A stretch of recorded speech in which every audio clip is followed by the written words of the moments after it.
Hello बच्चों, स्वागत है आप सभी का राहुल एकेडमी की एक और बेहतरीन और महत्वपूर्ण वीडियो में। प्यारे बच्चों, आज हम लोग कक्षा 12 की रसायन विज्ञान में महत्वपूर्ण प्रश्न लेकर के आए, जो कि आपके बोर्ड के एग्जाम में यह प्रश्न कम से कम 3 नंबर के पूछे जाते हैं। ठीक है, तो इसलिए आप इसे काफ़ी अच्छे तरीके से तैयार कर लीजिएगा। यहाँ से कम आपके 3-4 क्वेश्चन तो जरूर ही फंस जाएंगे। ठीक है, 3 नंबर में।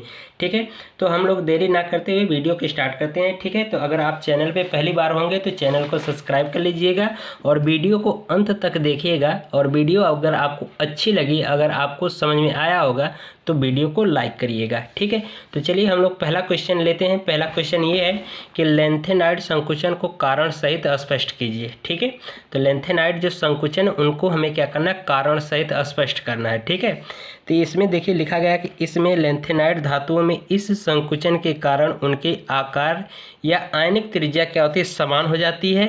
ठीक है, 4F कक्षक की आकृति के कारण। ठीक है, यानी कि जो लेंथेनाइड का जो हम इलेक्ट्रॉनिक विन्यास करते हैं वो किस में करते हैं, 4F में होता है। ठीक है, तो उसी को कहा गया है कि 4F कक्षक के आकृति के कारण यह नाभिक को कम घेर पाता है। नाभिक का आकर्षण बाहरी कक्षक पर यानी बाहरी कक्षक पर लगता है, जिसके आकार में संकुचन हो जाता है। यानी इसका मतलब ये समझो कि देख रहे हो कि जो लेंथेनाइड है इसका इलेक्ट्रॉनिक विन्यास क्या होता है, 4F, और ये 4F1 से यानी 4F0 से 14 तक होता है। ठीक है, तो यहाँ पर देख रहे हो कि यहाँ पर अगर मान लें कोई एक कक्षक है, ये 5F है और ये 4F कक्षक है, और यहाँ पर न्यूक्लियस नाभिक मान लेते हैं, तो इसमें देख रहे हो इलेक्ट्रॉन क्या होंगे, इसकी ओर आकर्षित होंगे, और 5F में देख रहे हो इलेक्ट्रॉन नहीं है, शून्य है, तो इसलिए ये इलेक्ट्रॉन क्या होंगे, इधर आ जाएंगे। ठीक है, नाभिक की तरफ। तो देख रहे हो इनके यहाँ के बीच की दूरी क्या हो गई, यानी इनकी साइज जो आयनिक जो त्रिज्या है वो क्या हो गई, समान हो गई, यानी कि परिवर्तित हो गई है। ठीक है, इसका और इसका। ठीक है, तो इसलिए यहाँ पर क्या हो रहा है, संकुचन हो रहा है, किसका, लेंथेनाइड का। ठीक है, तो वही चीज़ यहाँ पर कहा गया कि 4F कक्षक की आकृति के कारण यह नाभिक को कम घेर पाता है। नाभिक का आकर्षण बाहरी कक्षक पर लगने लगता है, यानी कि ये देख रहे हो जैसे बाहरी कक्षक पर नाभिक का आकर्षण लगने लगता है, जिसके कारण आकार में संकुचन हो जाता है। ठीक है, तो ये हमारा पहला क्वेश्चन है। अगला जो प्रश्न है यहाँ पर लिया जाएगा, अगला प्रश्न है कि अक्रिय गैस की प्रमुख विशेषताओं को लिखिए। ठीक है, यानी जो अक्रिय गैस है उनकी प्रमुख विशेषता क्या है उसके बारे में देखिए। तो यहाँ पर पहला देखेंगे, ये रंगहीन, गंधहीन तथा स्वादहीन गैस है। ठीक है, यानी अक्रिय गैस क्या है, रंगहीन, गंधहीन और स्वादहीन गैस है।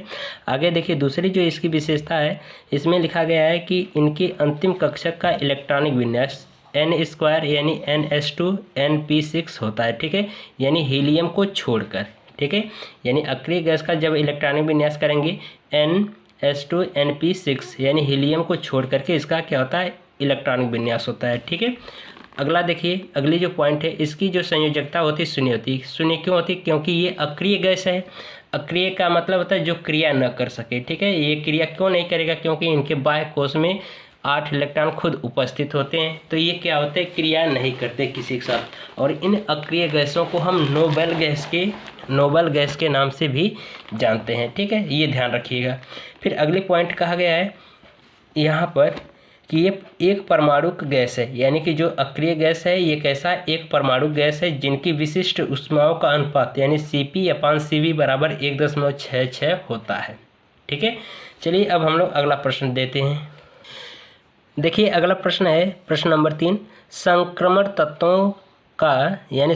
तत्वों से आप क्या समझते हैं, इनके 4 प्रमुख लक्षण बताइए। यानी संक्रमण तत्व से आप क्या समझते हैं, यानी संक्रमण तत्व किसे कहते हैं, उनके प्रमुख लक्षणों को आप बताइए। ठीक है, तो यहाँ पर लिखा गया परिभाषा में संक्रमण तत्व यानी हेडिंग डाली गई और परिभाषा है कि परमाणु संख्या 21 से 30, फिर 39 से 48, 57, 72 से 80 और 89 से 104 से 112 वाले रासायनिक तत्व क्या कहलाते हैं, संक्रमण तत्व कहलाते हैं। ये ध्यान रखिएगा कि 21 से 30 तक, और फिर उसके बाद 39 से 48, 57, फिर 72 से 80 और क्या नाम है 89 से 104 और 104 से 112 तक वाले जो रासायनिक तत्व हैं उनको हम क्या कहते हैं, संक्रमण तत्व कहते हैं। क्योंकि ये सभी तत्व धातु हैं, इसलिए इनको संक्रमण धातु भी कहते हैं। ठीक है, और ये सभी तत्व कैसे हैं, ये धातु हैं, ठीक है। ये सभी क्या होते हैं, धातु होते हैं। जो संक्रमण तत्व होते हैं ये कैसे होते हैं, धातु होते हैं, इसलिए इन सब को हम संक्रमण धातु भी कहते हैं, ठीक है। देखिए इसका लक्षण, क्योंकि अगला प्रमुख लक्षण भी पूछा है ना, तो हेडिंग डाला गया है लक्षण। तो पहला लक्षण ये है कि इनका सामान्य इलेक्ट्रॉनिक विन्यास N1, ठीक है, कोष्टक में N1 कोष्टक बंद D के पावर 1 से 10 तक, फिर NS के पावर 1 से 2 तक होता है, ठीक है। यानी जैसे अगर हम इलेक्ट्रॉनिक विन्यास करें Mn का यानी मैग्नीज का यानी 25 होता है, तो ये देख रहे हो कि आर्गन तक, ये आर्गन का परमाणु क्रमांक क्या होता है, 18 होता है, तो ये 18 तक ले लिया गया। अंतिम में देखो यहाँ पर क्या किया गया है कि अंतिम कक्षा में देख रहे हो कि यहाँ पर अंतिम कक्षा कितना इलेक्ट्रॉन भरा गया है 4s में, तो n बराबर कितना हमने ले लिया, 4 ले लिया, इसमें रखिए, तो इसमें से घटा देंगे 4 रखेंगे तो एक यानी 4 में से 3 जाएगा, 4 में से 1 जाएगा तो 3 बचा। और ये D में कितने इलेक्ट्रॉन 5, तो ये हो जाएगा 3D, और ये अंतिम कोष में 4s इलेक्ट्रॉन है ही। तो देख रहे हो कि इस तरह से इसके रूप का ये दिख रहा है, ठीक है।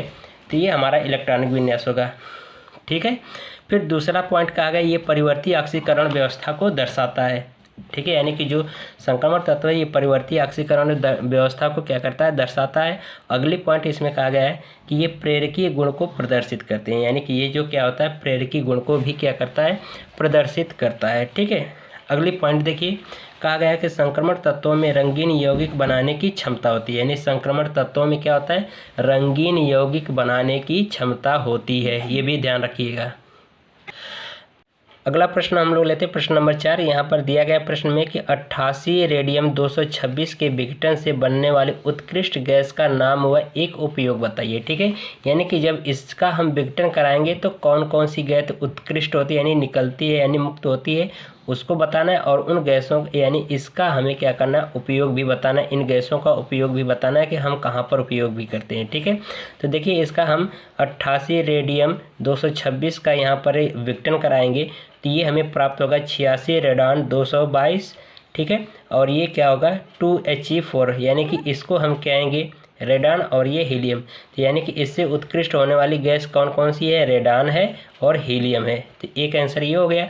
दूसरा पूछा गया कि इसका एक उपयोग बताइए, तो हमने यहाँ पर 2 उपयोग आपको लिख बता दिया है, ठीक है। तो एक देखिए पहला जो उपयोग है, इसका उपयोग रेडान, ठीक है, यानी इसका उपयोग है या Ra, ठीक है। और फिर उसके बाद दिया गया है रेडान गैस उत्पन्न करने में, ठीक है।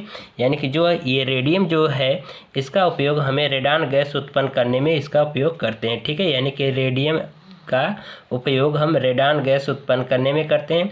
और दूसरा जो उपयोग है चिकित्सा के क्षेत्र में उपयोग करते हैं। चिकित्सा के क्षेत्र में किसमें, कैंसर के इलाज में करते हैं, यानी कि इस रेडियम का उपयोग हम क्या करते हैं, कैंसर के इलाज में भी करते हैं, ठीक है।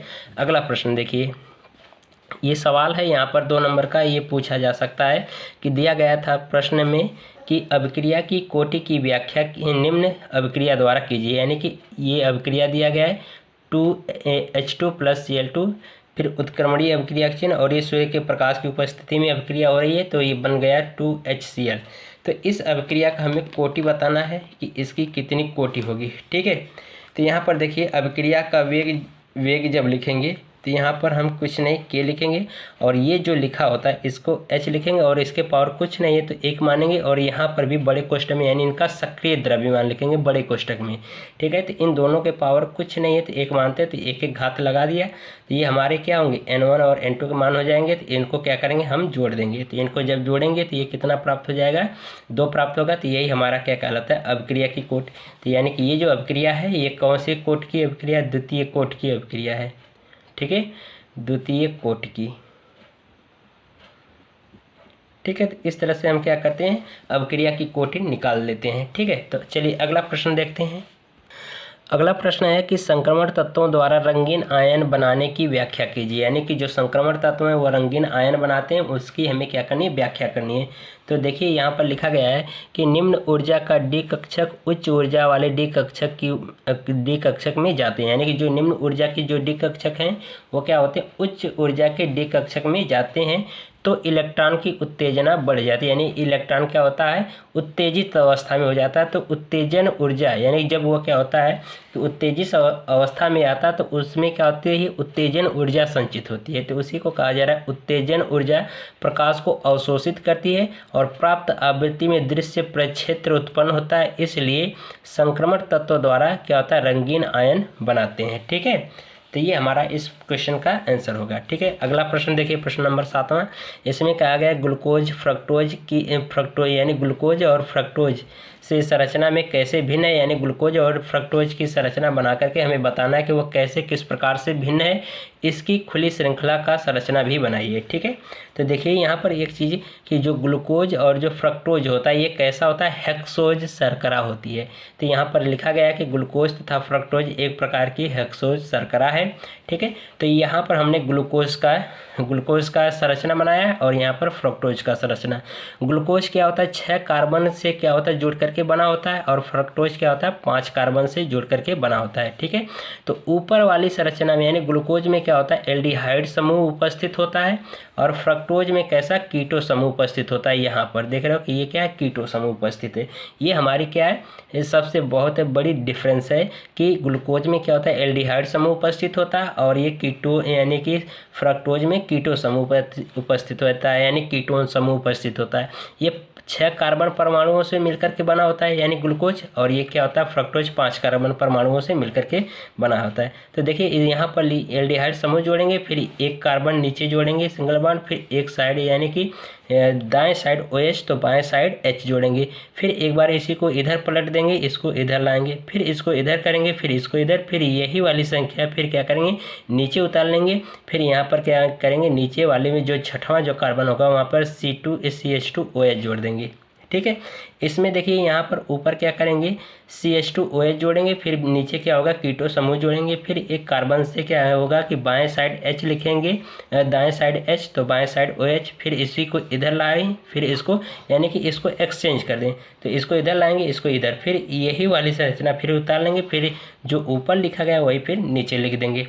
ठीक है, तो ये हमारे क्या कहलाते हैं, फ्रक्टोज की संरचना कहलाती है। तो डिफरेंस क्या होगा, एक बार फिर से प्रश्न देख लीजिए कि प्रश्न में कहा गया कि ग्लूकोज और फ्रक्टोज की संरचना किस प्रकार से भिन्न है और इसकी खुली श्रृंखला की संरचना बनाइए। तो ये संरचना हो गई, और ये ग्लूकोज और फ्रक्टोज क्या होता है, हेक्सोज, एक प्रकार की हेक्सोज शर्करा होती है। ठीक है, तो ग्लूकोज क्या होता है, 6 कार्बन परमाणुओं से मिलकर के बना होता है, ये 5, फ्रक्टोज 5। ठीक है, तो इसमें क्या होता है, फ्रक्टोज में कीटो समूह उपस्थित होता है और इसमें ग्लूकोज में क्या होता है, एल्डिहाइड समूह उपस्थित होता है। ठीक है, ये इनमें क्या है, डिफरेंस है।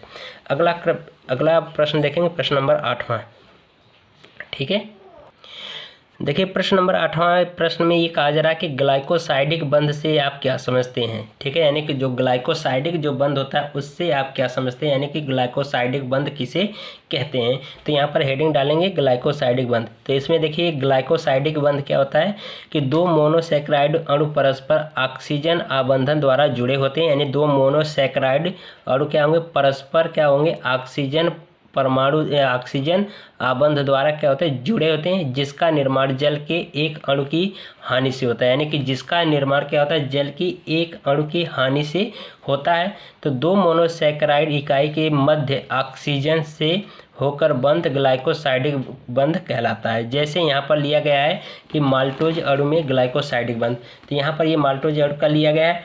तो यहाँ पर देख रहे हो कि ये हमारा क्या एक हेलिक्स संरचना है, यानी कि क्या है इसको, तो इसमें देखिए माल्टोज अणु का यहाँ पर लिया गया है संरचना, और इनके बीच में देख रहे हो यहाँ पर क्या है, ग्लाइकोसाइडिक बंध बना है। ठीक है, तो यहाँ पर क्या लेंगे, यहाँ पर O लिखेंगे, और क्योंकि यहाँ पे देखिए क्या नाम है, 6 कार्बन परमाणु, 1 2 3 4 5, और छठवें वाले के स्थान पे क्या होगा, एक ऑक्सीजन होगा। ठीक है, तो यहाँ पर क्या होगा, H लिखेंगे तो नीचे OH होगा, यहाँ पर H तो फिर नीचे OH, फिर इसी को उल्टा करिए, ऊपर OH लिखिए, नीचे H, फिर उसके बाद इसको नीचे OH लिखिए, ऊपर H, फिर उसके बाद CH2OH लिख लीजिए। ठीक है, यहाँ पर भी OH है। ठीक है, लेकिन अभी बता रहे हैं, फिर आगे इसी तरह से यहाँ पर OH, नीचे OH, फिर इसको क्या करिए H और OH, फिर इसको ऊपर पलट दीजिए OH और नीचे H, फिर यहाँ पर भी क्या होगा कि नीचे OH होगा, ऊपर H, और यहाँ पर H तो यहाँ पर CH2OH होगा। तो यहाँ पर भी देखो OH था और यहाँ पर भी OH था, ठीक है। तो लेकिन यहाँ से क्या होगा, एक हाइड्रोजन निकलेगा और यहाँ पर OH से जुड़ करके क्या होगा, जल बना लेगा। बाकी ये जो O बचा यहाँ पर, ये क्या होगा, इससे जुड़ करके क्या करेगा, ग्लाइकोसाइडिक बंध बना लेगा, ठीक है।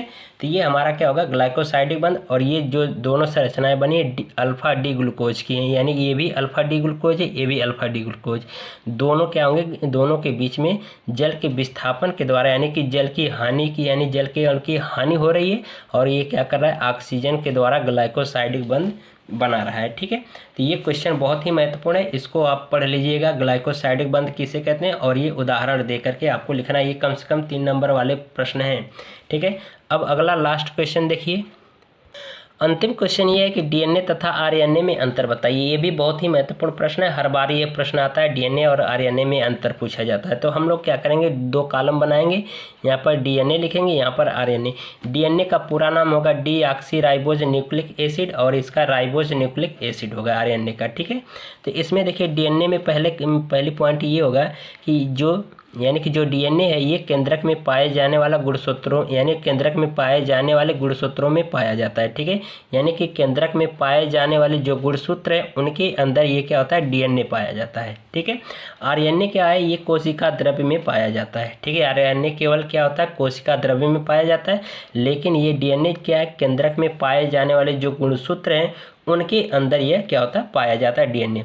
अगले पॉइंट देखिए, डीएनए में कहा गया कि इसमें डीऑक्सीराइबोज शर्करा होती है, ठीक है। डीएनए में क्या होता है, डीऑक्सीराइबोज शर्करा होती है, लेकिन आरएनए में क्या होता है, केवल राइबोज शर्करा होती है, ठीक है। अगले पॉइंट देखिए, तीसरे पॉइंट, डीएनए में क्षार, ठीक है, डीएनए में क्षार एडेनिन, गुआनिन, थाइमिन तथा साइटोसिन पाया जाता है, ठीक है। डीएनए में क्या होता है, एडेनिन, गुआनिन और थाइमिन तथा साइटोसिन पाया जाता है। आरएनए में जो क्षार है वो क्या होता है, एडेनिन, गुआनिन और यूरेसिल तथा साइटोसिन पाया जाता है, ठीक है। ये ध्यान रखिएगा।